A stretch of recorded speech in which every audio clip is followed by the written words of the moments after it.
My true story from Pennsylvania. My son David said I was pathetic, useless, and an embarrassment to his girlfriend. So he gave me an ultimatum at my own kitchen table: either become their live-in maid or get out. I smiled, grabbed my bag, and left. The next morning, I woke up to 99 missed calls. But I wasn't broken. I was free, and they had no idea what they'd just lost. Welcome back to Granny Dorothy's Stories. If you haven't already, please subscribe to my channel. Your support truly encourages me to continue sharing these incredible tales with you. Let me know in the comments where you're watching from. I love hearing from my sweethearts around the world. Like and share if you believe justice has no expiration date. You see, for 28 years, I, Mildred, had lived for one person and one person only: my son David. When his father died in that construction accident, David was only 3 years old. The insurance money barely covered the funeral, and I was left with a mortgage, a toddler, and a high school diploma that meant nothing in the job market. But I looked at my baby boy that night, crying in his crib, reaching for a father who would never come back, and I made him a promise. I promised him that he would never feel that absence, that emptiness, that loss. I would be enough for both parents. I would give him everything. And that's exactly what I did. 3 jobs became my normal. Night janitor at the hospital from 11 p.m. to 7 a.m. I'd rush home, get David ready for school, drop him off, then head to my weekend catering gigs. Yes, even during the week when they needed extra hands. Morning newspaper delivery started at 4 a.m. on Sundays. I mapped out my life in 15-minute increments, each one dedicated to either making money or making sure David had what he needed. I wore the same winter coat for 12 years. 12 years. The lining was ripped, the zipper broken halfway, held together with safety pins I'd hide under a scarf. But David? David had a new coat every year because kids grow fast and children can be cruel about appearances. I ate 1 meal a day, usually whatever was left from the catering events, wrapped in napkins, stuffed in my purse. But David had 3 full meals. Breakfast with fresh fruit, packed lunch with sandwiches cut just how he liked them. No crusts, diagonal cut, never straight across.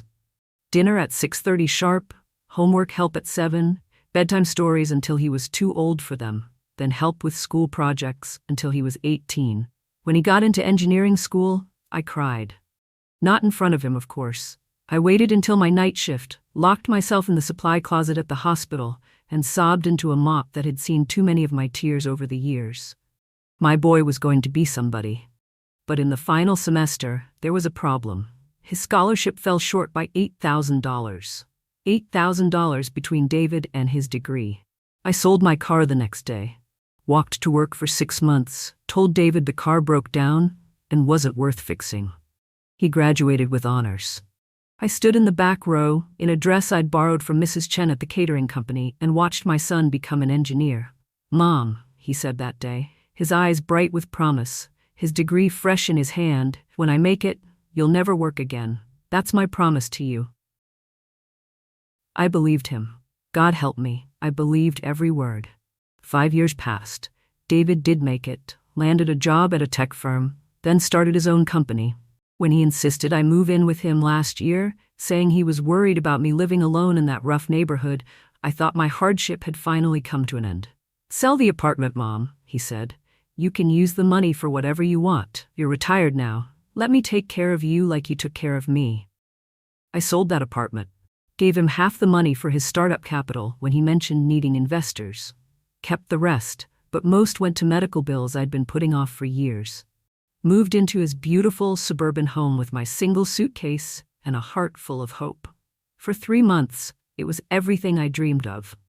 Cooking for David again, keeping his house, having actual conversations over dinner instead of rushed phone calls between my jobs. Then came Sophia. 8 months they'd been dating when I moved in, but I'd only met her twice.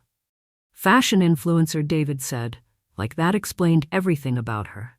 26 years old with perfectly contoured makeup that took 2 hours each morning, designer clothes that cost more than I'd made in a month, and a smile that never quite reached her eyes when she looked at me.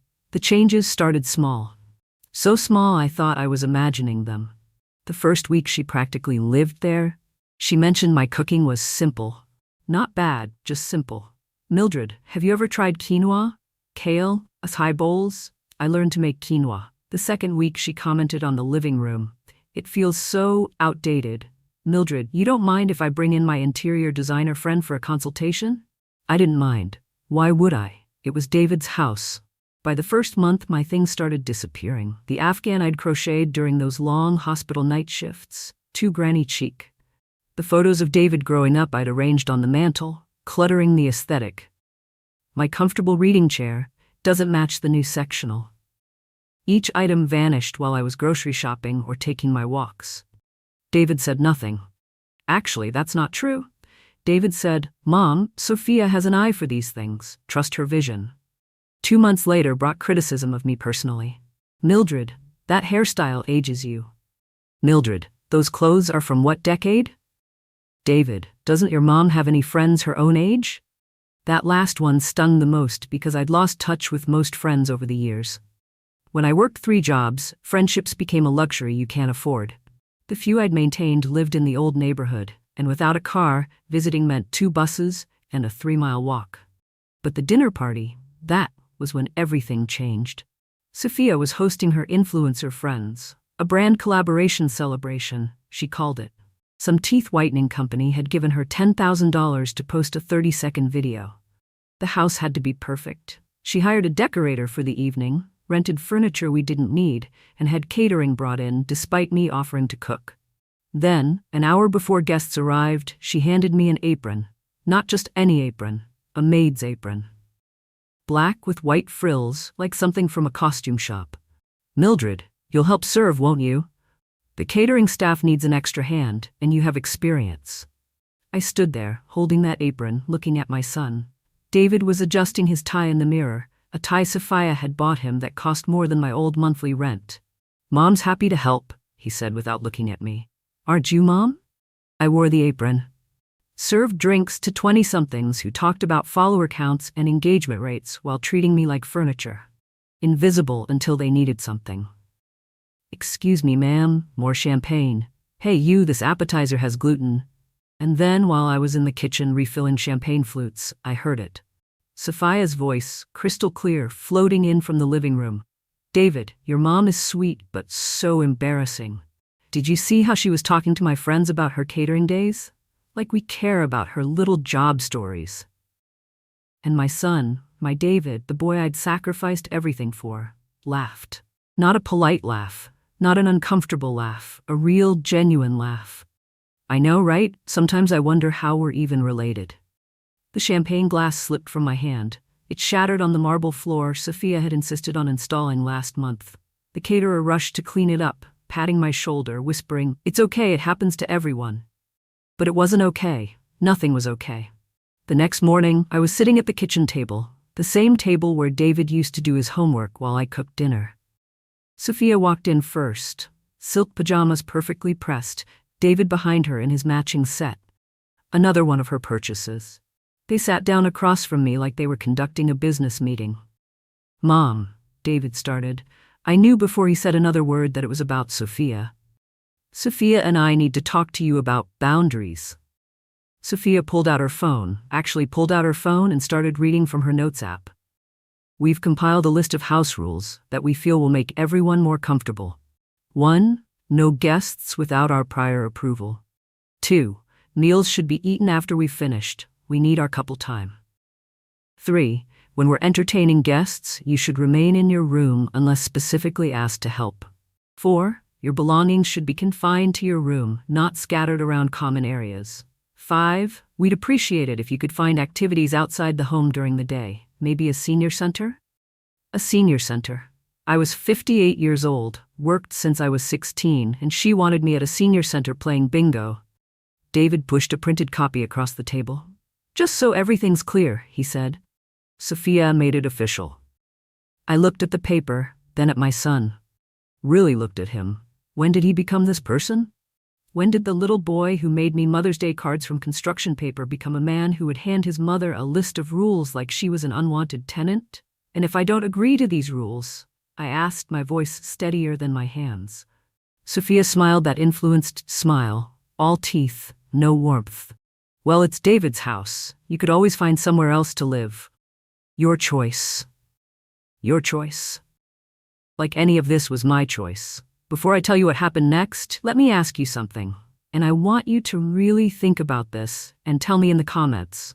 Have you ever given someone everything only to have them treat you like nothing? Because that's exactly what was happening to me. And if you want to hear how I turn the tables on both of them, make sure you're subscribed because what comes next is going to blow your mind. I sat there for a full minute, looking at that paper. House rules, like I was a teenager who needed a curfew, like I hadn't spent 28 years making sure this ungrateful child had everything he needed. The silence stretched out, Sophia tapping her manicured nails on the table, David avoiding my eyes. Finally, I smiled. Not a sad smile, not an angry smile, a real smile. Because in that moment, something inside me that had been sleeping for 28 years suddenly woke up. You're absolutely right, I said, standing up. It is your choice, and this is mine. I walked to my room, the guest room, really, since nothing in it belonged to me anymore, except that single suitcase I'd arrived with. I could hear them whispering in the kitchen, probably congratulating themselves on handling the situation so maturely. I packed that suitcase with the few clothes I had, my medications, my journal, and the one photo album Sophia hadn't discovered hidden in my closet drawer. Then I saw it on the nightstand, my mother's ring. The only thing of value I still owned. The one thing I'd planned to give David's future wife. I left it there. Let him explain that to Sophia. Walking back through the living room, suitcase in hand, they were already on the couch, watching something on their 70-inch TV. They didn't even look up. Sophia muttered, "Finally some privacy." And David chuckled, and didn't slam the door. I didn't make a scene. I just walked out into a world I hadn't navigated alone in almost 3 decades. That first night, I found myself in a 24-hour laundromat. The fluorescent lights hummed above me, the machines churned their endless cycles, and I sat on a plastic chair that had seen better days, my suitcase beside me like a loyal dog. $3,400. That's what I had in my bank account. Money I'd saved secretly over the years, tiny amounts skimmed from grocery budgets, hidden from David because even then, some part of me knew that love shouldn't require you to empty yourself completely. I slept sitting up, my head against the wall, jumping every time the door chimed. A homeless woman came in around 3 a.m., counted out quarters for the dryer. We looked at each other, 2 women surviving the night, and she offered me half her sandwich. I took it. Pride is a luxury you can't afford when you're sitting in a laundromat at 3 a.m. with nowhere to go. The next morning, I did something I hadn't done in years. I called Mrs. Chen from my old catering days. My hands shook as I dialed. "Mildred, is that really you? I heard you retired, living the good life with your successful son." "I need help," I said. Just those 3 words. But Mrs. Chen understood. That's the thing about women who've worked service jobs their whole lives. We know the sound of rock bottom. "My daughter Jennifer is opening a new restaurant. She needs someone to manage special events. Can you start tomorrow?" "Yes, I can start tomorrow," I replied. Jennifer Chen turned out to be nothing like I expected. Harvard law degree on the wall of her restaurant office, but she'd chosen food over courtrooms because, as she said, food brings people together. Law tears them apart.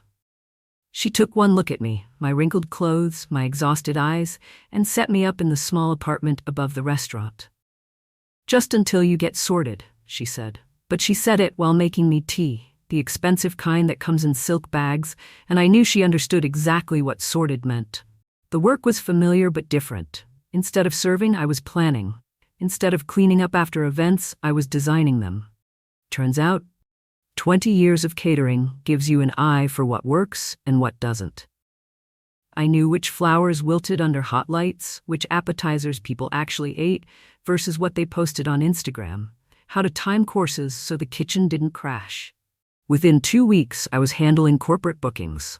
Within a month, Jennifer made me official, events director, with a salary and business cards with my name in raised letters. Here's what David didn't know. He'd never told anyone I'd moved in with him. His colleagues, his friends, even his social media didn't know existed. As far as his world was concerned, I was still in my old apartment, living my little life. So when I started showing up in the business section of local blogs, Restaurant Revolution, how Chen's Garden became the city's hottest event space, nobody connected Mildred to these events. 3 weeks after I left, I got my first text from David. Mom, stop being dramatic.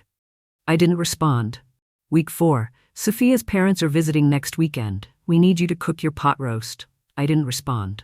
By month 2, I wasn't just surviving, I was thriving. Jennifer had introduced me to her circle of powerful women who'd built businesses from nothing. Mrs. Chen's brother-in-law, Mr. Zhang, was a venture capitalist, the kind of man who could make or break startups with a single phone call. We were at a planning meeting for his company's anniversary gala when he mentioned David's company. That kid, David something, came in last month for funding. No family values. I heard he abandoned his mother. Can't trust a man who doesn't honor his mother. The room went quiet. Jennifer looked at me, eyebrows raised. I could have said something, could have revealed everything. Instead, I simply said, "More tea, Mr. Zhang." But he wasn't done. "Pulling my investment tomorrow. Don't care how promising the technology is. Character matters." Now, did you see that coming? The investor David desperately needed was about to pull out, and it had nothing to do with me, or did it? Tell me in the comments if you think karma works this fast, because what happened next was pure poetic justice. 3 months arrived like a hurricane. Jennifer helped me incorporate my own business. Mildred's Moments, luxury event planning. The business cards were pearl white with gold lettering. My first major solo contract? The annual tech conference. The same tech conference where David's company had a booth. The same conference that could make or break a startup's year. I wore a suit Jennifer helped me pick out, not expensive, but perfectly tailored. My hair was styled, not the home cut I'd been giving myself for years. I walked that conference floor like I owned it, because in a way, I did. I was running the entire event. For 3 days, 500 attendees, and every single detail under my control. David's booth was in the corner. Not the premium placement. Those went to companies whose investors hadn't pulled out that morning. I saw him before he saw me. He looked exhausted, his shirt wrinkled, the confidence I remembered replaced with something desperate. Sophia wasn't there. Of course she wasn't. When he finally spotted me, his face went through stages. Confusion. Recognition. Shock. He started walking toward me, but I was busy. Actually busy, not pretending. I had 5 staff members to coordinate, a keynote speaker having a meltdown, and a catering crisis that needed immediate attention. I held up one finger, wait, and watched my son stand there like any other vendor wanting my attention. By the time I had a free moment, he was gone. That night, my phone exploded. Not gradually, not slowly. 99 missed calls between midnight and 6 a.m. 99. I know because I counted them over my morning coffee in my new apartment. Small but mine, with a view of the park where I'd started taking morning walks. The texts told the story. Sophia had left. The moment Mr. Zhang pulled the investment, she'd packed up everything valuable and disappeared. But here's the thing about influencers, they document everything. Her Instagram stories that night showed her at a rooftop bar with someone new, captioned, "Upgrading my life, upgrading my man." She'd also emptied their joint account. Turns out David had put her name on it to show trust. $10,000. Gone. The rent money? Gone. The utility payments? Gone. The eviction notice came the same day. David had been using rent money for Sophia's shopping sprees, telling the landlord there was a banking error, buying time he didn't have. Now with no girlfriend, no investor, no money, and no mother to fix it all, my son was discovering what real life looked like. A call came in at 7 a.m. I answered, "Mom, I made a mistake." "Which one, David?" Silence. Then, "Sophia's gone. She took everything. I need help with rent." "Ask Sophia's parents. They're lovely people, apparently." "Mom, please, you're my mother." I was. Now I'm the embarrassment you kicked out. Remember? Too pathetic, too useless, too much of a burden? "I didn't mean those things," Sophia said. "David, Sophia said a lot of things, and you agreed with all of them. You laughed when she called me embarrassing. You handed me house rules. You chose her comfort over my dignity. Where are you staying? I'll come apologize." "I'm working, David. Something I've done my whole life. Something you and Sophia thought was beneath you." "Mom, I'm going to lose everything." "No, David. You already lost everything. You lost it the moment you forgot where you came from. He showed up at the restaurant that evening. I was managing a 200-person gala for a pharmaceutical company. He stood outside the floor, the ceiling windows, watching. Security wouldn't let him in.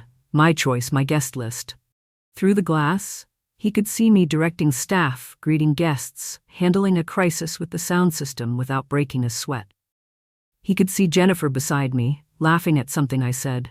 He could see the respect in the way people addressed me, asked my opinion, and followed my lead. He stood there for 2 hours, in the rain. The boy who'd made me serve his girlfriend's friends while wearing a maid's apron stood in the rain watching his mother run a room full of CEOs and executives. Before I continue with what happened when we finally came face to face, I need to know, have you ever had to choose between forgiveness and self-respect? Because that choice was coming for me faster than I expected. Drop your answer in the comments, and if you're not subscribed yet, hit that button because the ending of this story will change how you see everything. 3 months later, my face was in the business journal. From homeless to hostess, how one woman built an events empire in 6 months. The article talked about my innovative approach, my attention to detail, and my network of powerful clients. There was a photo, me shaking hands with the mayor at his re-election event. The same edition, page 12, had a smaller article. Local startup closes after investor withdrawal. David's company photo was the size of a postage stamp. I bought a condo the next week. The same building where David's foreclosed apartment was being auctioned. Not to be cruel, but because it was a good investment and I could afford it. Cash purchase. The universe has a sense of humor sometimes. The email came that afternoon. I saw the article. I'm proud of you. I responded, I'm proud of myself too. We ran into each other at a coffee shop a month later. Not planned though in a city this size, nothing is really a coincidence. He was behind the counter. Barista apron, name tag, the same exhausted look I remembered from my own service days. His hands shook when he saw me. Mom, he started.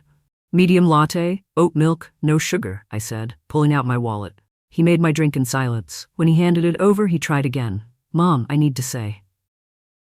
David, I forgive you. His face lit up for a moment. But forgiveness doesn't mean reconciliation. Forgiveness means I'm not carrying your choices anymore. They're yours to carry. I was stupid. Sophia showed you who she was. You showed me who you were. Both were gifts, in a way. I'm your son. Biology doesn't erase betrayal, David. You had 28 years of my unconditional love. You traded it for 8 months of conditional approval from someone who left the second your bank account emptied. I left my business card on the counter. In case you ever need catering, I give a family discount, 10% off. 1 year later, I was sitting at the head of a conference table, 12 employees around me, planning the governor's inaugural ball. We'd moved into a proper office, floor-to-ceiling windows, the kind of view I used to clean for other people.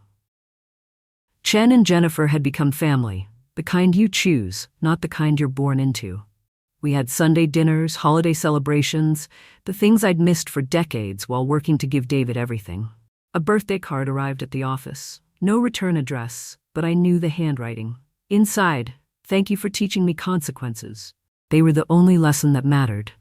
Happy birthday, Mom. David. I kept the card. Put it in my desk drawer next to the photo of 3-year-old David on his first day of preschool, lunchbox in hand, smile bright with possibility. That David was my son. The man working at the coffee shop was someone else, someone who'd chosen to become a stranger. Jennifer raised a toast at my birthday dinner that night.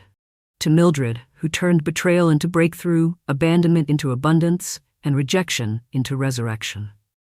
The final twist came 6 months later. I was signing papers to purchase a building, the same building where I'd slept in the laundromat that first terrible night. The owner was retiring and wanted someone who'd appreciate the property's potential. I saw potential. All right. Second Chance House opened 3 months later. Transitional housing for displaced seniors, the ones whose families decided they were too much trouble, too much burden, too much of an embarrassment. The laundromat still operates on the ground floor, same plastic chairs, same humming fluorescent lights, but now there's a sign. Free wash and dry, Wednesdays for anyone starting over, because everyone deserves a second chance. even if they have to give it to themselves. David volunteers there now, not at my invitation. He found it on his own, started showing up on Wednesdays to help seniors with their laundry. We don't talk. He does his work, I do mine. Sometimes I see him helping an elderly woman carry her bags, and I remember the boy who used to help me carry groceries. Sometimes he sees me training new staff, and I wonder if he remembers the mother who taught him to tie his shoes, ride a bike, and be kind to others. But then I remember his laughter at that dinner party. Sophia's voice calling me embarrassing. The house rules pushed across the kitchen table. And I know that some bridges, once burned, light the way to better places. My son gave me a choice between servitude and freedom. I chose freedom. He thought he was punishing me by casting me out. He didn't realize he was setting me free. Sometimes the greatest gift comes wrapped in the ugliest betrayal. They thought they buried me. They didn't know I was a seed, and seeds are meant to grow in the dark. So tell me, would you have taken David back? Would you have given him another chance to break your heart? Or would you have done what I did? Chosen yourself for the first time in your life? Let me know in the comments below. And if this story resonated with you, if you've ever had to choose between being loved and being respected, share this with someone who needs to hear it. Subscribe for more stories of triumph over betrayal, because everyone deserves to know that starting over isn't just possible. Sometimes it's the only way to truly begin. The last time I saw David was last week. I was getting into my new car. Nothing fancy, but mine, paid in full outside the office. He was walking by, didn't see me at first. When he did, he stopped. We looked at each other across the parking lot, two strangers who once shared everything. He raised his hand, a small wave. I nodded, got in my car, and drove away. In my rearview mirror, I saw him standing there, watching me leave. The same way I once stood watching him graduate, watching him succeed, watching him choose someone else over me. But this time, I wasn't crying in the supply closet. This time, I was driving toward a life I built myself, surrounded by people who value me, respect me, and would never ever hand me an apron and tell me to know my place. Because now, finally, I do know my place. It's at the head of my own table, in my own home, living my own life. And that place? Nobody can take it from me, ever again. So here's what I need to know. And be honest in the comments below. If your own child threw you out like garbage, would you take them back when they came crawling? Or would you do what I did and choose yourself for the first time in your life? If this story hits you right in the heart, if you've ever been betrayed by someone you gave everything to, then hit that subscribe button right now. Because every week, I share real stories of people who turned their worst nightmare into their greatest comeback. Stories that prove rock bottom is just the foundation for your rise. Share this with someone who needs to hear it today. Someone who's being taken for granted. Someone who's giving everything and getting nothing back. Let them know they're not alone. And remember, they thought they buried me. They didn't know I was a seed. And seeds? Seeds are meant to grow in the dark. Subscribe now for more stories of betrayal turned into breakthroughs. Because sometimes the family that matters most is the one you choose after the one you were born into lets you down. Until next time, keep growing.